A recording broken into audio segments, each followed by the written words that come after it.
What's up, anyone? Anyone who's watching this? If anyone's watching this, alright. This is gonna be an interesting one. This is real. This is not like just one of the little bullshit cooking videos or showing you something. Oh, I'm gonna show you something, but this is not my creation. This is something that I have to do. This is, pertaining to my online schooling. Alright, well, I had already tried to do this assignment. I guess I didn't do a good enough job. So now I have to go through and redo it again. So now I'm digging further into the info and making sure that I do it right and get an acceptable response and at least a passing grade, shit. But the more that I listen to it, it's like what does this have to anything to do with Earth Day, creation of Earth Day? That is my topic. That's yeah. This is for my SNHU. All right, here, fuck it. I'm not. I'll just let y'all listen. This is real. The personal to me because, for one, I got black friends, and I'm not racist. I don't apply nothing racist in anywhere. Not in here, in my own walls, not out there, not on here. I don't do that. And plus, I'm from Cleveland, Ohio, so I know what it means to live in the ghetto and have to endure through poverty and shit. Well, see, that's not making me look good with the fucking wind blowing. I got my hair looking all like I'm a preppy boy. But anyways, fuck it. Here, let's get it. I'm gonna go ahead and let it say it all for you it itself. On April 22, leaders addressed millions of people across the country as they celebrated the nation's first Earth Day.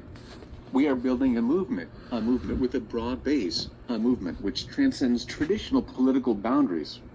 Earth Day is the beginning, Dennis Hayes, Environmental Action's first director, told the crowd gathered at the Washington Monument. And Earth Day was the beginning both for the environmental movement as we know it today and for environmental action, which was organized by the founders of Earth Day.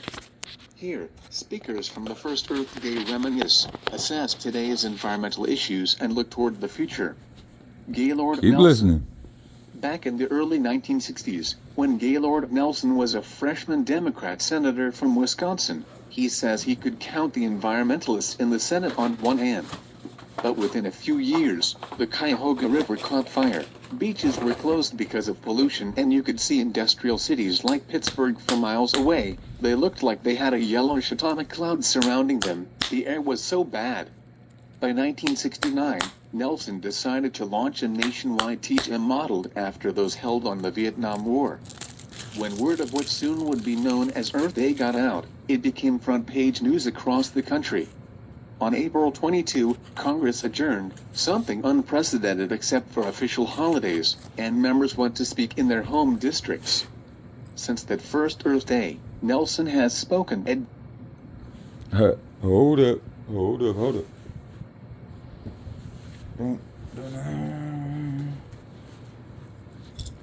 Oh yeah, it's about to get real.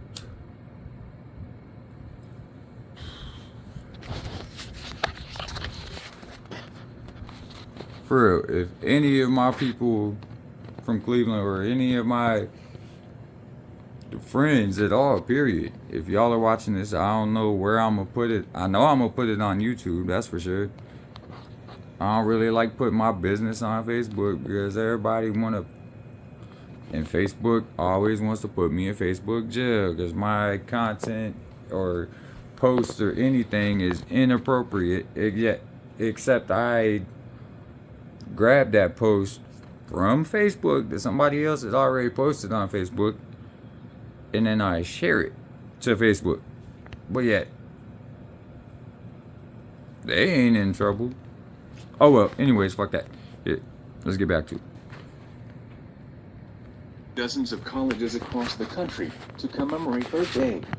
After leaving Congress in 1980, he joined the Wilderness Society as its counselor. He is chairman of Earth Day 25. In 1970, he spoke at a number of colleges, including the University of Wisconsin. 1970. Earth Day is dramatic evidence of a broad new American concern that cuts across generations and ideologies. At last count, programs are planned at 2,000 colleges, 10,000 schools, and additional thousands of communities involving young and old, liberal and conservative. The fact that so many Americans can agree on a problem could be the best news in decades. Earth Day may be symbolic of new national perspectives on the still pressing problems of the last decade. Our goal is an environment of decency, quality, and mutual respect for all other human creatures and for all other living creatures. An environment without ugliness, without ghettos, Listen to this. without discrimination, without hunger, without Hold poverty, up. without war. Hold Without up. Nah. discrimination. Y'all try to skip An past that environment shit. without ugliness, without ghettos, without discrimination, Ghettos. without hunger, without poverty, without war. Hold up, motherfucker. 9. You see what it said right there? Without ghettos. Without hunger. Come on, man. Without poverty. Dude, what are they doing to fix this? They fix this. We wouldn't have this or this. Or possibly that. But damn, you can't take out the ghettos. Fuck, people like living there. That's where you get all the shit at. That's where you learn how to mingle with people. There's always gonna be that. Because you got motherfuckers who's gonna sit here and try to say something about my video and be like, oh yeah, well, he's trying to promote negativity out of something positive. How the fuck is this positive? This ain't the past. This right here, that has nothing to do with Earth Day. How the fuck is that? Hold on. Nah, I ain't even gonna get carried away. I'm gonna let y'all listen to the rest of it. It gets better. 1995. Or worse, whatever Earth Day you want to call achieved it. what I had hoped for. The objective was to get a nationwide demonstration of concern for the environment so large that it would shake the political establishment out of its lethargy and finally force this issue permanently into the political arena. It was a gamble, but it worked. An estimated 20 million people participated in demonstrations all across the country. Good for We them. are talking about a time when one got 60 or 70 phone calls from members of Congress asking for copies of my environmental speeches. They had never given one, they didn't know what to say. Well, today everyone in Congress is an environmentalist, or at least they say they are. They think it's a politically helpful thing to say, because 80% of Americans claim they're environmentalists. But you think back to 1070 when there weren't any real environmental magazines, just hunting and fishing ones. There was 1070. only one environmental institute at a university, and now there are environmental departments at all the schools. There was not a single law school with environmental law courses. No grade schools taught environmental education. Today we've got environmental education to beat the band, in Wisconsin. For example, teachers need to take environmental courses just to get their teaching certificates. So we've seen a change in the understanding and whole culture of the country since 1970. Some people look at Congress today and see a regression. There are senators who are saying, I'm an environmentalist, but I'm not a crazy environmentalist. You've got to have clean air, but. You've got to have clean water, but. All that stuff is just episodic. The public still wants environmental protection. The whole country has moved dramatically in 25 years, and there's a huge public voice now. Charles A. Hayes, Oh yeah. a union official from the 1940s until he was elected to Congress in 1983, Charles A. Hayes has long spoken out for the rights of workers and people of color communities. In 1970, he was vice president of the Amalgamated Meat Cutters and Butcher Workmen of North America, which later merged with the United Food and Commercial Workers Union. As a member of the House of Representatives, in which he represented Chicago's South Side for 4 terms, He was author of successful legislation aimed at preventing high school dropouts and consistently voted for worker protection and affirmative action measures. At the first Earth Day, he spoke at the Civic Center Plaza in Chicago. 1970. Working people, black people and poor people have known about pollution long before it became so fashionable. See what I'm saying there? You see what I'm saying right there? Like I said, I mean, I know I'm white. I understand. But like I said, I got black friends. I got mixed relatives. I got a mixed niece. You know what I mean? So, I'm not racist. But,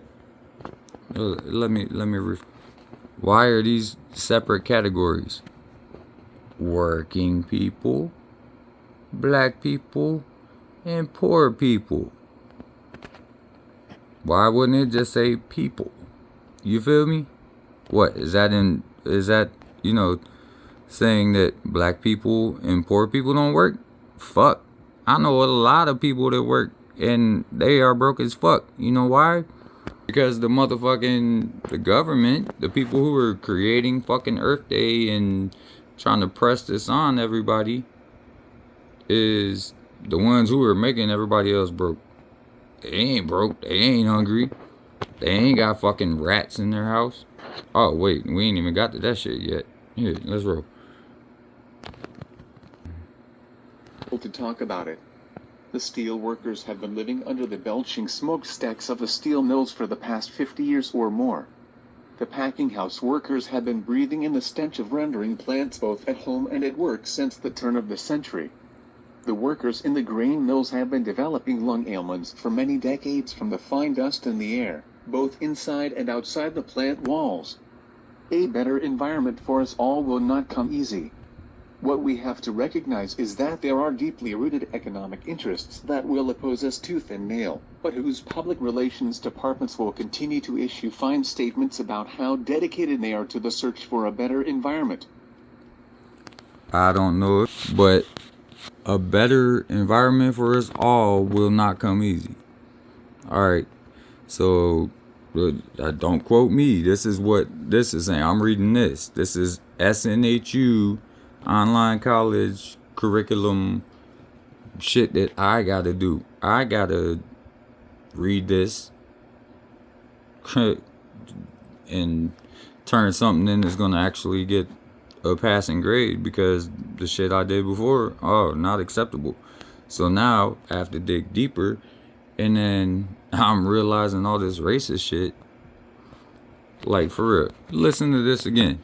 You know how they say, oh well, yeah, they're just trying to find something to pick about, to try to make it about a certain race. Well, I feel as if they're attacking one kind of fucking people. And I'm not talking about black people. I'm talking about people who are in the ghetto, who are experiencing poverty. Anyways,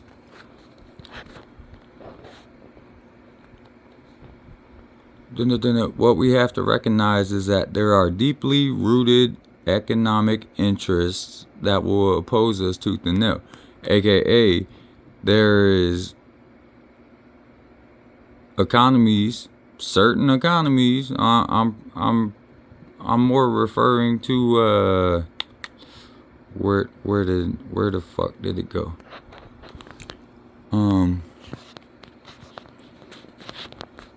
Where the hell did ghetto go? Oh well, I don't know where the hell ghetto it went up here somewhere. But anyways, that's who they're targeting. They're trying to say that people in the hood don't know how to respect the environment and shit. Okay, well, I don't know what they want everybody in the ghetto to do. Like, you can't clean up after every single person, and you don't see them people fucking pulling their Mercedes Benz over, or their Audis, or whatever else they may be whipping, and going out and picking up trash and shit. But anyways, here, let's get on with it. Nor will a better environment come from community anti-litter drives, Desirable as Here this we may go. be, This is fucked up. the environment in which hundreds of thousands of families exist in inner cities across the country includes the rats that attack their children, Like they want the that. lead and appealing paints that poison their babies, the decrepit housing conditions, the inadequate nutrition, and the lack of green space. We are told by Now see what they want you to do. Go to the hood and start just building houses and getting rid of all the rats and shit. Come on, man. Like, I've seen videos of New York City sewer rats and shit. Psst.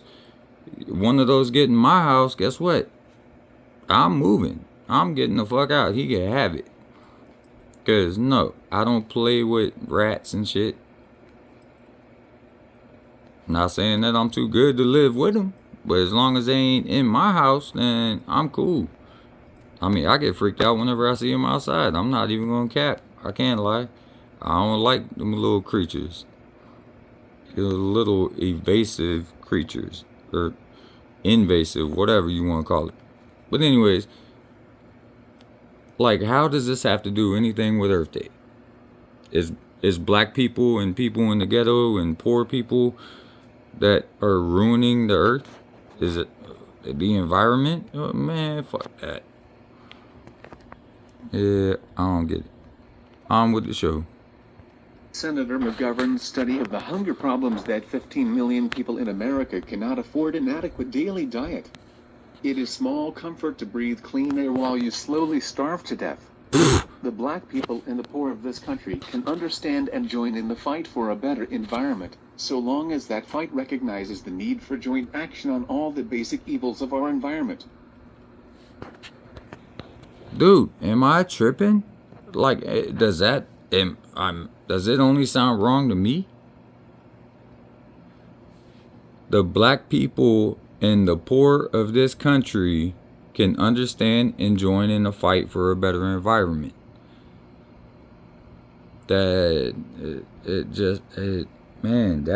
It's just fucked up. And that last line.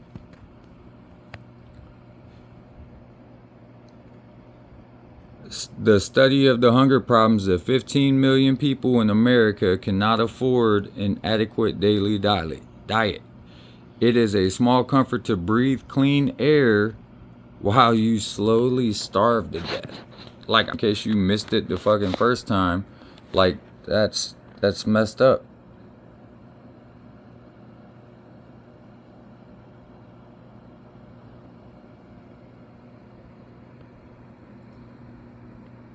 You see what I'm saying? To breathe clean air while we slowly starve to death. What the fuck? What are they really trying to teach somebody here? Like, dude, I gotta do an assignment on this shit for the rest of this term. That's 6 more fucking weeks. That's a month and a half. I gotta keep reading shit like this. Oh well, fuck it. I gotta do what I gotta do, right? 1995. There has been quite a bit of change between 1970 and 1995. The steel mills of Chicago are almost gone. The packing house workers no longer exist. There is far less pollution running into our rivers and lakes. I think Earth Day brought about a change for the better. At the same time, though, unemployment has risen to particularly gruesome levels among African Americans. I'm not saying my being in Congress solved any great society problems, but I was always an advocate for being in Congress solved any great society problems.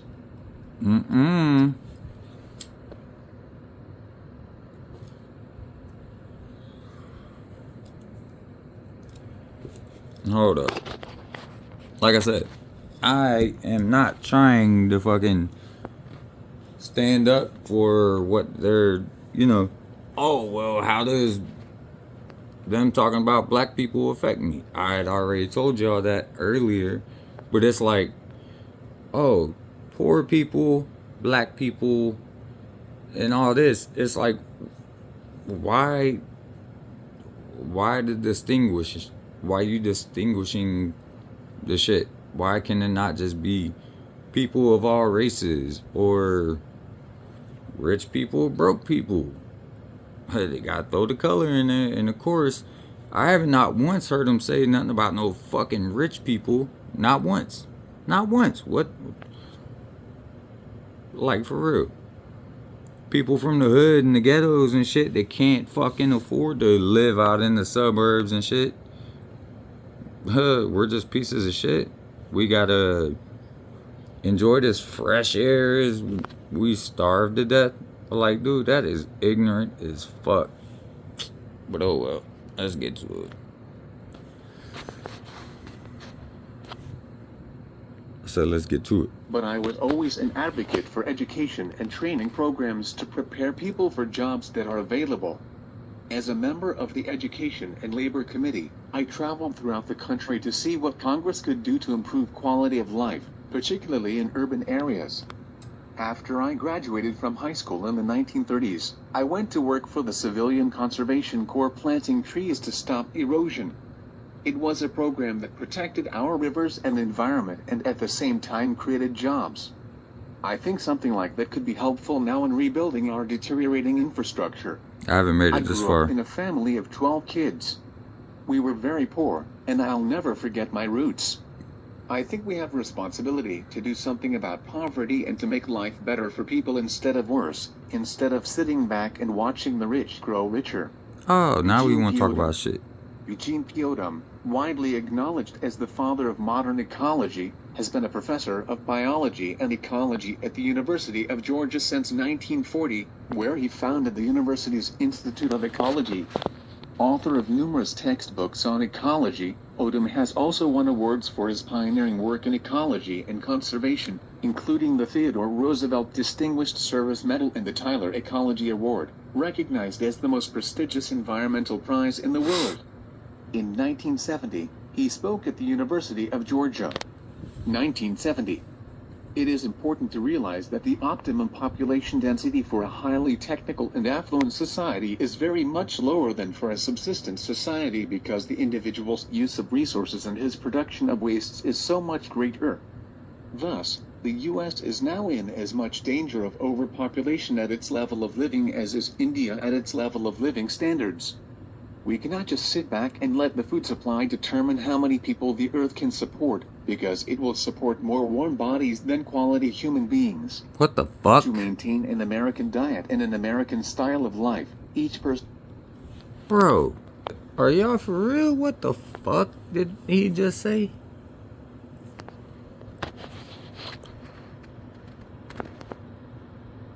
We cannot just sit back and let the food supply determine how many people the earth can support, because it will support more warm bodies than quality human beings. Like, we all God's creation, aren't we?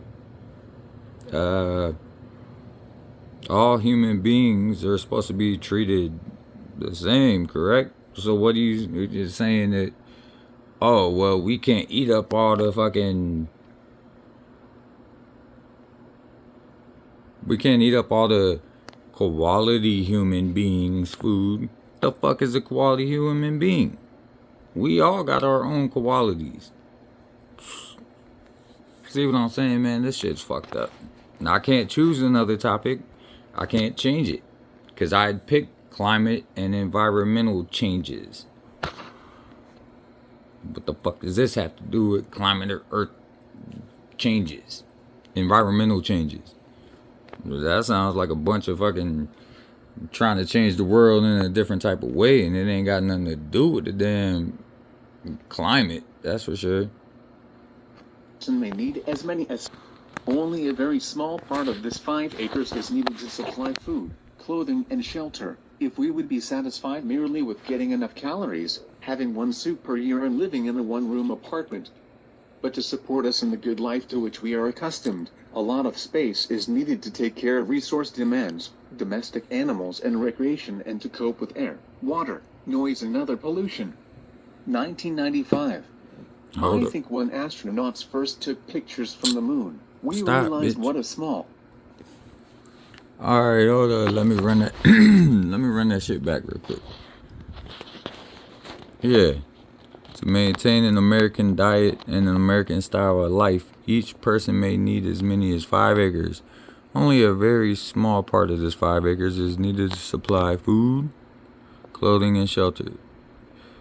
If we would be satisfied merely with getting enough calories, having one soup. I thought because they was talking about calories, I thought he said soup. Like shit. Okay, yeah, I mean, I know we could stretch some motherfucking ramen noodles out pretty far, but yeah, they ain't gonna last a year. Alright, my bad. Wrongful interjection. Remote planet we're living on. At the first Earth Day, people were at last becoming aware of population pressure. But the enthusiasms of the young people weren't sustained. The environment went on the political back burner as short-term economics and the Cold War became chief issues. In 1990, I gave another Earth Day speech in which one predicted the environment would come back to stay on the forefront for 3 reasons. There were the increasingly global threats to environmental quality, recognized in both rich and poor countries. The superpowers were turning from confrontation to cooperation. And economic development and environmental protection were beginning to be recognized as interdependent rather than separate issues. Well, now I am pessimistic again. We've got a Congress that's saying, do away with all regulations. Let the rich get richer. I concur with ecological economist Herman Daly's answer when he was asked, are you optimistic about the future? He responded, no, but I'm hopeful. It's pretty crucial to see what will come out of all this turmoil. I think the nation is going through the growing pains from adolescence to maturity. Everybody is scared. People don't understand this transition from a time when there seemed to be endless opportunity for development to a more conservation-focused period. I hope you guys The can hear this question shit. is, when do we stop getting bigger and get better?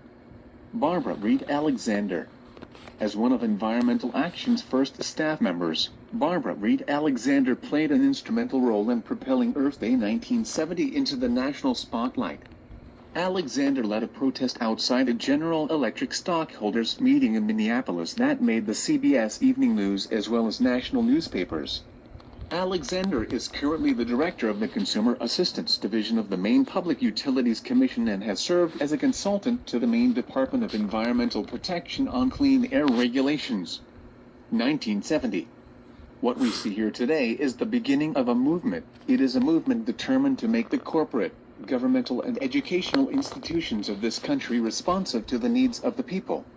To get at the roots of the environmental crisis we face on this planet, we must begin to talk about the decision-making structure of our society.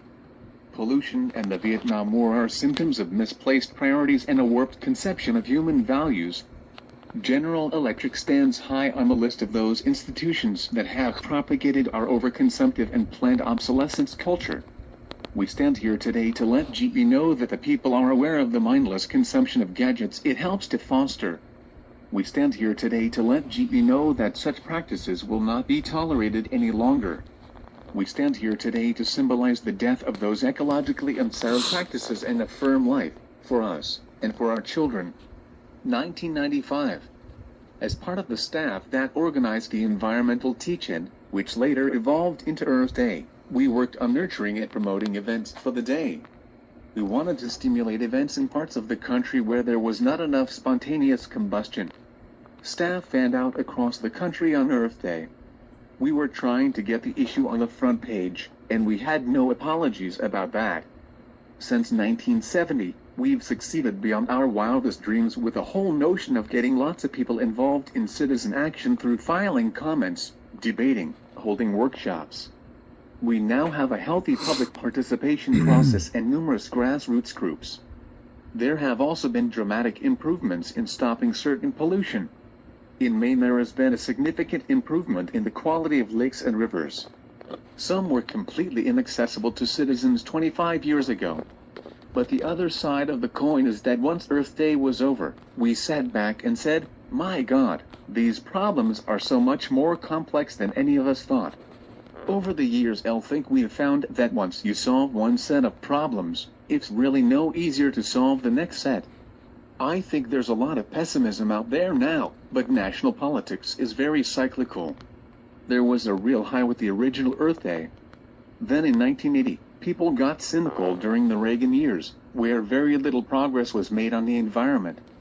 By Earth Day 1990 there was an upsurge and more breakthrough legislation. Now we're on the downside of the cycle. I don't think environmentalists should ever feel this is a battle that will be won for all time. This is a process. It's a battle that will be there for generations beyond ours. Alan Gusso.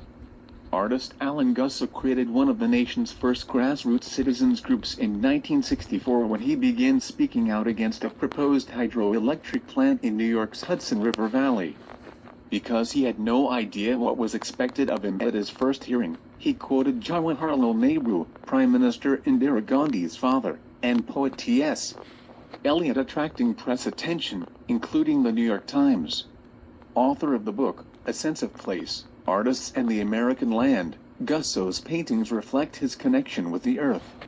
He created the Shadow Project, in which peace activists painted shadows of people on sidewalks and streets, to commemorate the 40th anniversary of the bombing of Hiroshima and Nagasaki. And that's pretty He has deep. extended the idea to what he's dubbed the Mushroom Project, in which schoolchildren stencil shadow images of endangered life on playgrounds and parking lots to symbolize the hubris of atomic bombing and the war we're waging against the environment.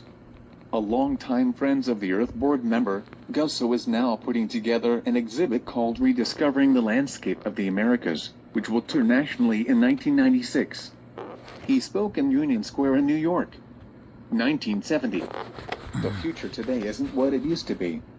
We live now in a world with two futures, both new and both coexistent. There is the short future, tomorrow, or maybe even tonight. If we can get through the day, that's enough.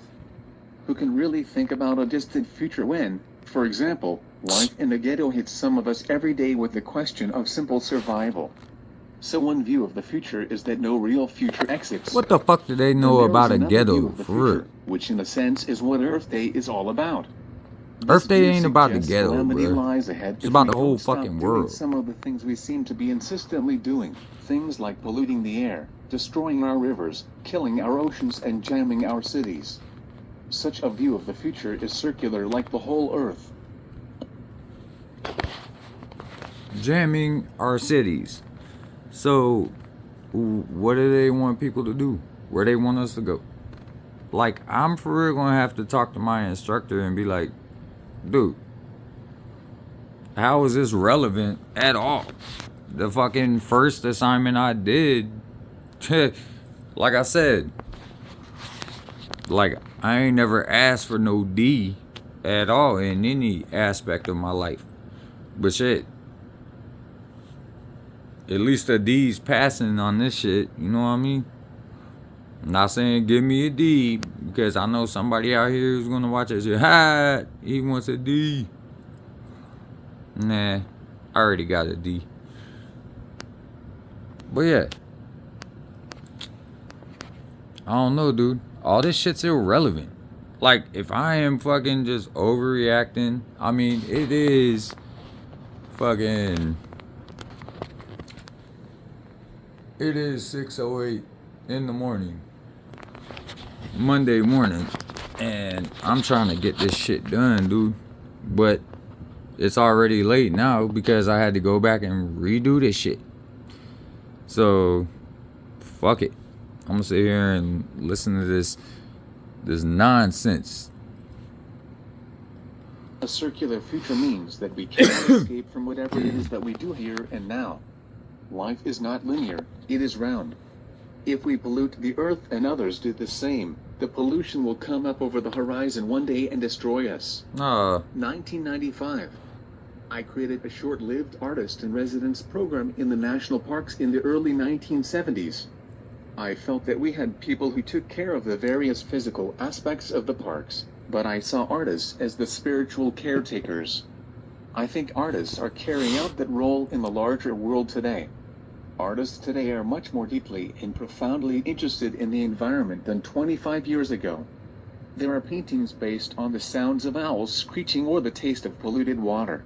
What? Some are very abstract, but they also get at the essence of the environmental issues that we see around us.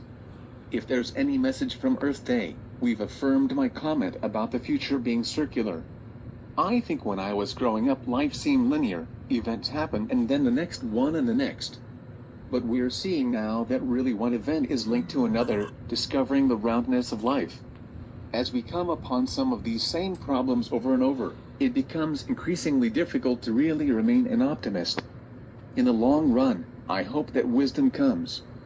Photo: singer Burl Ives, shown picking up litter, was one of the participants in the first Earth Day in Washington, D.C. Photo: Gaylord Nelson speaks at Earth Day 1990 in Washington, D.C. Nelson has spoken at each Earth Day since he started the celebration in 1970. Photo: Cool. Charles A. Hayes. Photo: Eugene Pioda. Eh.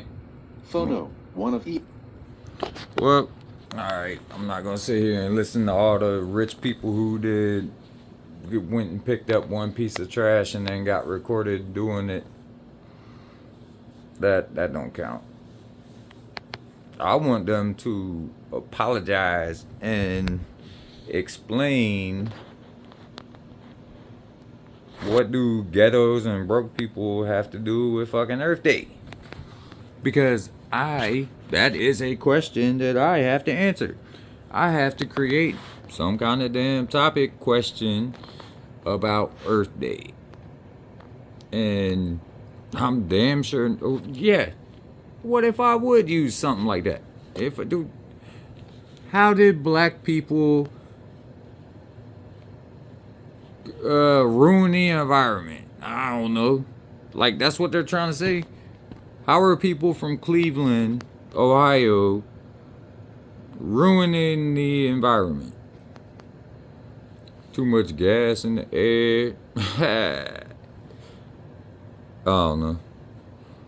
But yeah, that shit about, having clean air while we're starving to death. And, yeah, people in the ghetto are having their kids getting bit by rats and eating lead paint and poisoning them. And, like, dude, you cannot watch a child 24/7 every single second. Like, you gotta use the bathroom. You gotta, I don't know, you gotta sleep. You gotta cook the child something to eat. So instead, you just have a couple of chips for a snack as you're cooking. So what? It makes you strong. Shit, I know I ate some lead paint as a kid. I'm an 80s baby. I know I had some of that shit. Did me good. Come on now, look at me. But, yeah. Alright, I'm out. If anybody watches this, let me know what you think. Am I tripping? Am I bugging? I know I'm not.